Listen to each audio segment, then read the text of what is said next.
Mary Magdalene, the truth they erased. For nearly 1400 years, the Christian world believed Mary Magdalene was a reformed prostitute, a fallen woman saved from sin. There is just one problem. The Bible never says that, not once. Nowhere in any gospel is she called a prostitute. Nowhere is she described as sexually sinful at all. The label was a mistake, or worse, a distortion, layered onto her centuries after her death. And what it buried was staggering. Because the real Mary Magdalene of the Gospels wasn't a minor sinner in the background. She was one of Jesus's most important followers. She was there at the crucifixion when most of the men had fled. And she was the very first person to witness the event at the heart of the entire Christian faith. Today, we uncover the truth they erased and the remarkable woman hidden beneath a lie. In this video, we're going to separate the real Mary Magdalene from the myth. We'll examine what the Gospels actually say about her, uncover the pivotal role she played at the most important moment in the Christian story, trace exactly how and when she was transformed into a repentant prostitute, and explore the lost gospel that gave her an even more radical role. And we'll honestly address the wildest legend of all, the claim that she was Jesus's secret wife. This is the truth they erased. Let's start with who she actually was. Please subscribe for a new deep dive every week. Let's begin with what the Gospels genuinely tell us. Her name itself is a clue. She's called Mary Magdalene, most likely meaning Mary of Magdala, a town on the shore of the Sea of Galilee. This detail matters more than it seems. In that era, women were most often identified by their relationship to a man, as someone's wife, mother, or daughter. But Mary Magdalene is identified by her place of origin, not by a husband or father.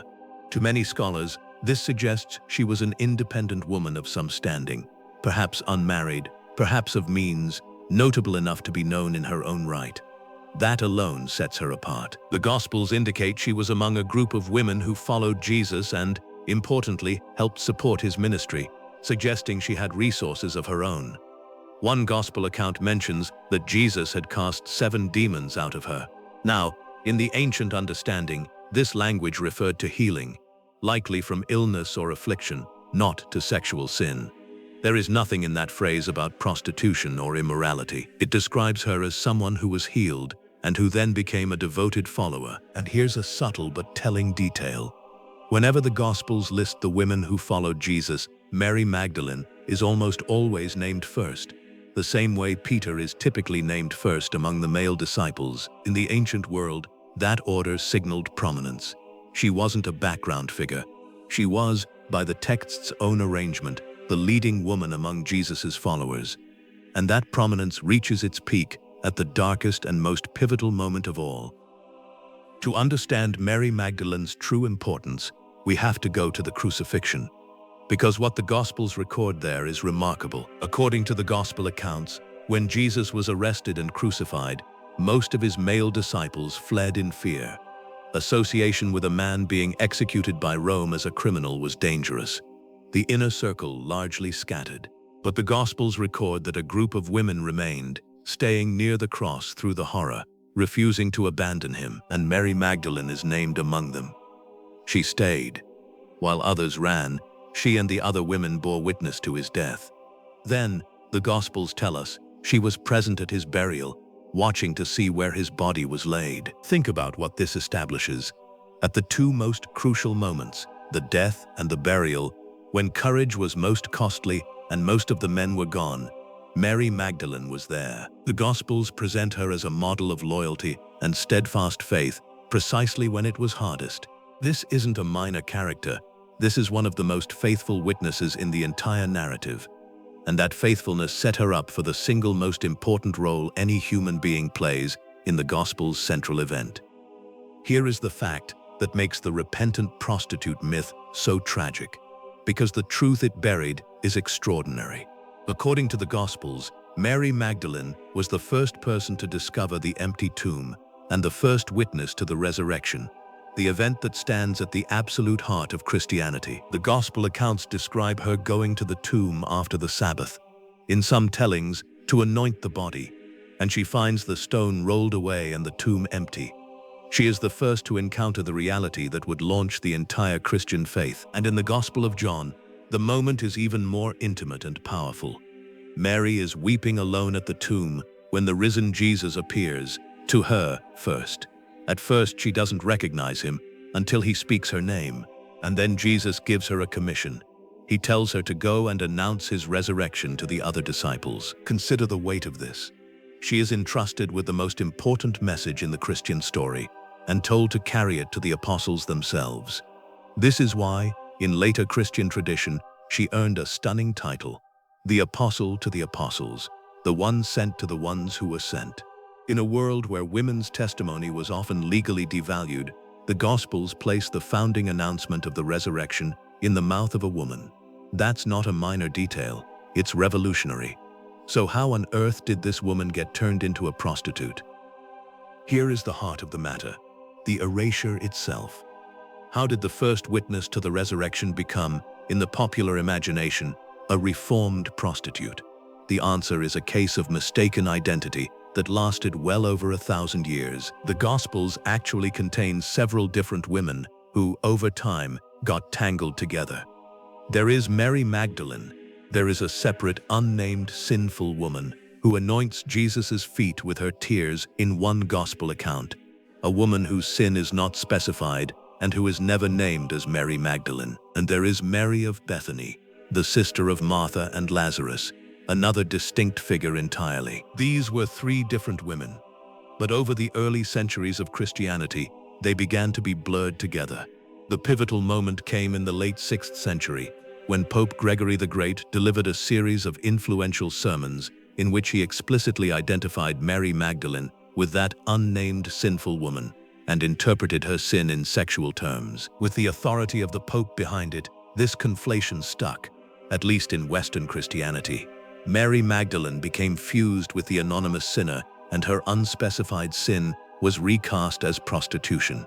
For the next roughly 1,400 years, that became her defining identity in Western art, sermon, and imagination. The beautiful, weeping, repentant harlot. The bold apostle was painted over with the fallen woman. But notice what's crucial here. This is not what the Bible says. Here's the part that proves this isn't a conspiracy theory or a fringe claim, because the correction came from the very institution that made the error. The identification of Mary Magdalene as a prostitute was, eventually, officially acknowledged as a mistake. In 1969, as part of revisions to its calendar and liturgy, the Catholic Church formally separated these figures, distinguishing Mary Magdalene from the unnamed sinful woman and from Mary of Bethany. In effect, it corrected the centuries-old conflation. Mary Magdalene was no longer officially cast as the penitent prostitute. The Church recognized her, properly, as the faithful disciple and first witness to the resurrection. And it's worth noting that the Eastern Orthodox tradition had, for the most part, never adopted the prostitute identification in the first place. They had long honored Mary Magdalene as a holy and faithful follower, even giving her a title meaning equal to the apostles.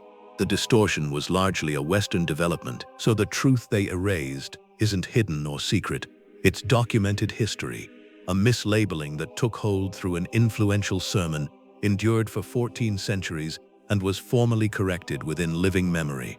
But even after the official correction, the popular image lags behind. Most people still picture the repentant prostitute, because a myth that old doesn't vanish overnight, and the historical distortion is only half the story. Because outside the standard Bible, there was a text that gave Mary an even more radical role. Among the ancient texts that never made it into the Bible is one that bears her name directly, the Gospel of Mary.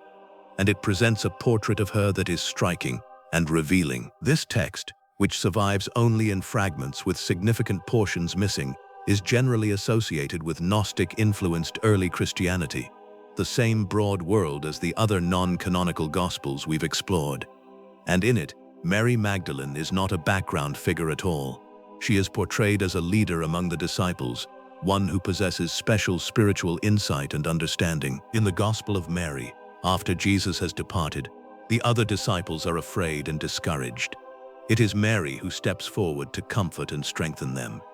She reveals teachings that Jesus shared privately with her, knowledge the others did not have. She is depicted as especially beloved by Jesus and as possessing a deeper understanding of his message. And there's a fascinating tension in the text. Some of the disciples, Peter in particular, are portrayed as resistant, questioning whether Jesus would really have given such important teaching to a woman and challenging her authority.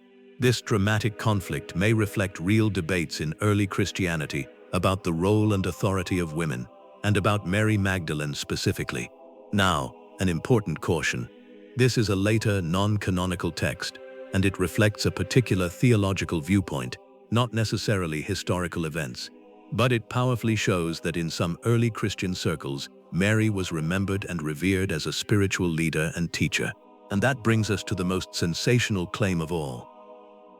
We can't discuss Mary Magdalene without addressing the theory that has captured popular imagination more than any other, the claim that she was secretly married to Jesus and perhaps bore his child.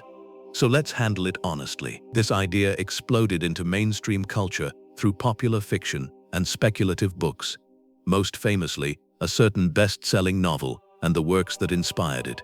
The theory typically claims that Mary was Jesus's wife, that this truth was suppressed by the church, and that a secret bloodline survived. It's a thrilling story, but here's the honest verdict. As history, it is not supported by credible evidence. The canonical Gospels never describe Mary as Jesus's wife. The claim rests heavily on speculative interpretation, on a few ambiguous lines in non-canonical texts. For instance, a fragmentary passage in one Gnostic Gospel describing Jesus' special affection for her, where the crucial word is literally missing and must be guessed at, and on modern imagination filling the gaps. Mainstream historians, secular and religious alike, regard the wife of Jesus theory as unproven speculation, not established history. So let's assemble the real Mary Magdalene. The evidence of the Gospels themselves is clear and remarkable. She was a prominent, independent follower of Jesus, a financial supporter of his ministry, healed of an affliction, and consistently named first among the women. She remained faithful at the crucifixion when most fled, and she was, by the Gospel's own accounts, the first witness to the empty tomb and the resurrection, commissioned to carry that message to the apostles. The apostle to the apostles. What the evidence does not support is the image that dominated for 14 centuries. She was never called a prostitute in Scripture. That identity came from a 6th century conflation of separate women, a distortion the Catholic Church itself formally corrected in 1969. And the sensational secret wife of Jesus theory, however popular, remains speculation without solid historical support. The truth they erased, then, is not a hidden conspiracy. It's something quieter and, in a way, more powerful.